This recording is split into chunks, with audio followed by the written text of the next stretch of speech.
Today we are going to discuss about the preparation of phenols. Preparation of phenols. तो हमारा topic क्या रहेगा?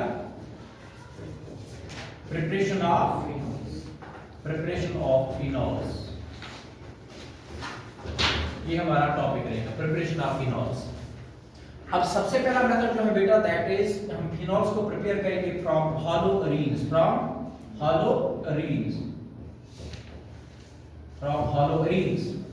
तो क्या होता है कि हॉलो अरीन से अगर हमें किन को प्रिपेयर करना है, फिनॉल को प्रिपेयर करना है.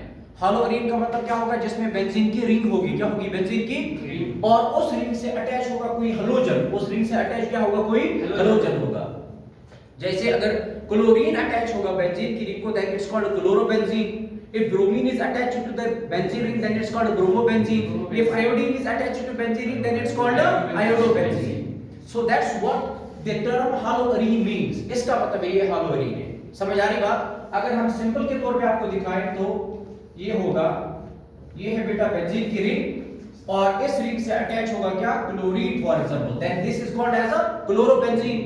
So chlorobenzene is actually a haloarine. It is actually a haloarine. ये haloarine है हमारा. इसको हमें क्या करना है? इसको हमें ट्रीट करना है. haloarenes को हम क्या करेंगे? We have to heat haloarenes. haloarenes को क्या करेंगे? हम हीट करेंगे. सर कितने टेम्परेचर पे हीट करेंगे? 573 to 623 केल्विन जो है, इस इतने टेम्परेचर पे हमें haloarenes को क्या करना है? हीट करना है. सर किसकी प्रेजेंस में हीट करना है?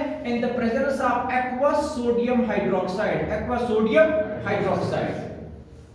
जब आप एक्वस सोडियम हाइड्रोक्साइड और इतने टेम्परेचर एंड हाई प्रेशर पे, सर कितना हाई प्रेशर? 300 atm प्रेशर होना चाहिए.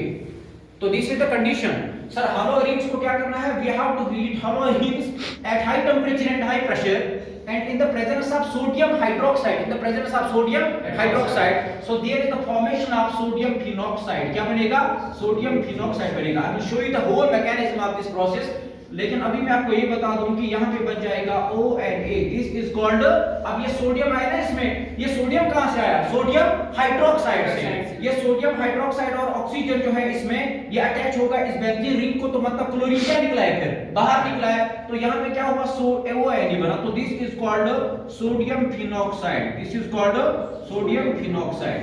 अब इस सोडियम फिनॉक्साइड को बेटा क्या करना है? Upon acidification. क्या करना है? एसिडिफिकेशन. तो एसिडिफिकेशन का मतलब क्या होता है बेटा? We have to add HCl. हम डाइल्यूट HCl ऐड करेंगे और इस डाइल्यूट HCl में क्या होगा? ये O नेगेटिव Na पॉजिटिव, इस पे H पॉजिटिव Cl नेगेटिव. तो मतलब क्या? ये H पॉजिटिव जाके किस पे अटैक मारेगा? ऑक्सीजन पे. तो क्लोरीन क्या निकल जाएगा? बाहर. तो इस ऑक्सीजन के साथ क्या जुड़ गया? OH. जब बेंजीन रिंग को डायरेक्टली अटैच होगा OH, तो then this is called as a phenol. क्या बन गया? फिनॉल बनेगा. तो ये मतलब बना हमारे पास बना OH यानी कि फिनॉल बना और बाहर क्या निकला? ये Na और Cl बाहर निकला. तो दैट मींस सोडियम क्लोराइड जो है वो बाहर निकल गया. This is how the reaction occurs. That is the preparation of phenols from haloarenes. We heated haloarenes in the presence of sodium hydroxide at high temperature and high pressure. The condition is given to you, that is written on the board, and there is the formation of sodium phenoxide. This sodium phenoxide upon acidification it gets converted into phenol and there is the formation of salt sodium chloride. Clear? अब इसका हम mechanism देखिए. You just write it down. अभी pause कर